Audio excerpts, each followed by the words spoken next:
বনের এক কোণে এক ছোট্ট হাঁস একা বসেছিল।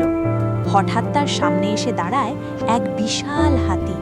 ভয় পাওয়ার বদলে হাঁসটি হাসল, আর সেখান থেকে শুরু হলো এক অদ্ভুত বন্ধুত্ব, যেখানে আকার নয়, ভালোবাসাই সবকিছু। সবাই ভাবে ছোট মানেই দুর্বল, কিন্তু এই হাঁসটা তা মানে না। সে বিশাল হাতির সামনে দাঁড়িয়ে বলে, আমি ছোট হতে পারি, কিন্তু আমি ভয় পাই না, কারণ সাহসী আসল শক্তি। কিন্তু একদিন এক ছোট হাঁস তাকে শেখালো, নম্রতা ছাড়া শক্তি কিছুই না। সেদিন হাতিটা চুপ হয়ে গেল। হাতিটা সব সময় ভাবত সেই সবচেয়ে বড়, সবচেয়ে শক্তিশালী।